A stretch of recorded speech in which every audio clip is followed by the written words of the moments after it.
يعني انت يعني بس تقنعيني وقنعي لي، شوفني حاليا كيف الاب والجد يختصمون بنيه، شلون؟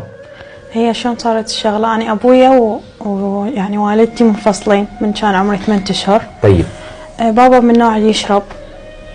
يعني صار عمري 9 سنوات امي ردتنا لابونا، من رحنا لابونا اول مره. من اول مره هيك سوى بيه. يعني ايش سوى بيش من اول مره ابوك؟ يعني من اول مره رحت عشت يمه. احنا جينا هنا سكننا بقليب كردستان وامي كانت ببغداد عايشه. زين. انه قام يتعدى علي بالليل، يجي على فراشي ويتعدى علي. يعني شنو يتعدى علي ابويا؟ شنو نوع التعدي؟ يعني كان ينزعني ملابسي. وانت عمرك 9 سنوات؟ وعمري 9 سنوات. حكيت لاخويا، نزمنا لامي، رحنا لامي قلت لها ماما بابا هيجي اللي يسوي بي. امي ما صدقت، قالت انه الاب ماكو داعي تكذبين، ابوك ما يسوي هيجي. ما كان عندي دليل. رجعت يم ابويا لحد العمر 13 سنه. انا جدي شال غشاء البكاره مالتي بالتخدير. وحده يعني شنو ب 13 سنه جدي شال غشاء البكاره؟ زين قبل الغشاء البكاره، قبل لا يشيله كان بابا يتحارش بس اني ما اخليه، انهزه، شلت من البيت. الاب الجد ايش دخله بالموضوع؟ لانه جده هم يتحارش بيه. انتوا عايشين نفس البيت؟ اي احنا عائله كامله نفس البيت، ابوك وجدك. زين، يعني قبل بيوم وليله الجد فض غشاء البكاره؟ لو شنو اكو مقدمات؟ لا جده كان يطلب من عندي هذا الشيء. شلون يطلب؟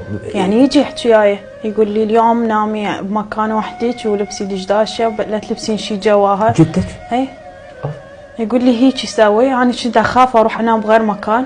اخر مره عمتي هي اللي شافته. زين جدك من قال لك سال مكان صيروا البسي دشداشه؟ زين ما حتى قلت لابوك؟ ما حد حكيت. قلت له ترى هذا ايش قاعد يقول؟ انا مو تدري ليش ما حكيت على موضوع جدي؟ لان حكيت لهم قبل على موضوع ابويا، ما حد كان يصدق بي، يقول ما عندك دليل احنا ما نصدق بيك. زين. مره كنت نايمه بالبيت، عمتي كانت موجوده وجدي واني. جدي شلون تعدى علي بالتخدير؟ يعني شنو بالتخدير؟ يعني كان مشربني منوم، ما كنت حاسه انا من قعدت كل شيء صاير. وعمتي هي اللي قعدتني من النوم، كان قعدتني ما قعدتني، كانت تضرب بي. قالت لي انت شلون تقبلين جدك هيك يسوي بيك؟ قلت لها انا حكيت لكم على ابويا وحكيت لكم على جدك. عمتك شلون شافت جدك؟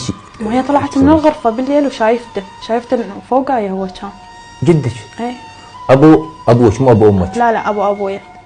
زين من شافته بهذا الوضع ما قالت له انت شو تسوي؟ لا هو انهزم من راسه من البيت وبقوا لي بس يضربوني، يقولون انت كنتي تعرفين هذا الشيء راح يسوي بيك وانت كنتي ساكته. زين من بعد ما فض الغشاء البكار ما قلت للاب انه هذا ايش سوى له؟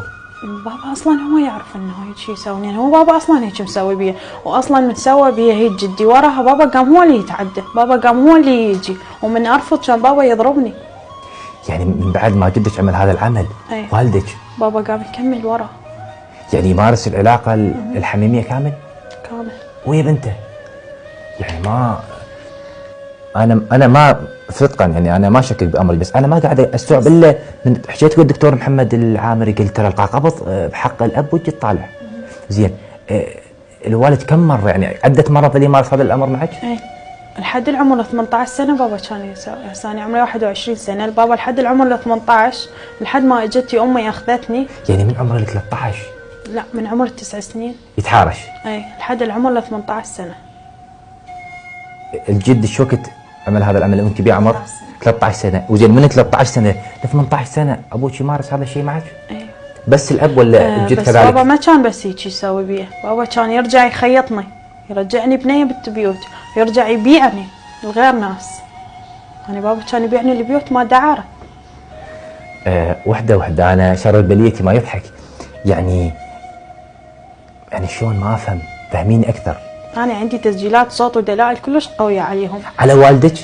انه صوتهم يمارس هذا الشيء معك وبصوت ورجعك بنت والدك ورجع باعك لمن؟ باعني بالبيوت ما دعاره. ياخذ من عندهم فلوس. بيش قد؟ هو يتفق وياهم ياخذ من عندهم فلوس، يبقيني يمهم، هم يطلعون يوميه ويا زبون ويا واحد لحد ما اكفي الفلوس مال ابويا ويرجعوني لابويا. بابا يرجع يخيطنا ويبيعني لغير بيت بدون محل ما يدري. اوف لا حول ولا قوه الا بالله، هذا الكلام خطير. انا 3 مرات ابويا مخيطنا. ومن ترجعين له كذلك يتعدى عليك الوالد؟ من يرجع يخيطنا اي لا من ترجعين له هم يظل اي يرجع يتعدى علي كلش عادي. والجد الموضوع انتهى من اول غش؟ لا، هو الموضوع تعدى خلاص؟ علي اول مره، وثاني مره همين تعدى علي. جدك مرتين. أي. زين، شلون جت ببالك فكره انه تجين منظمه المراه الحديديه وتقدمين شكوى من خلال الدكتور المحامي محمد العامري؟ شوف، دكتور محمد العامري مره اجيت انا وبنيه صديقتي كانت تسوي ورق الطلاق يم دكتور محمد العامري. اها.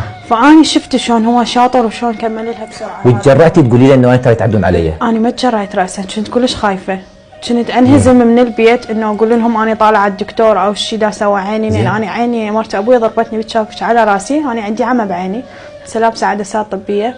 فنوبات اقول لهم انه اني راح اروح للدكتور او شيء، واجي اقول للاستاذ محمد انطي دلال انطي هاي، يقول لي اشتكي، اقول له ايه، وارجع انهزم من الدكتور محمد اروح يم ابويا، خاف كان ما عندي دلال كلش قوي. بالك فكره انه تشتكين على ابوك وعلى جدك؟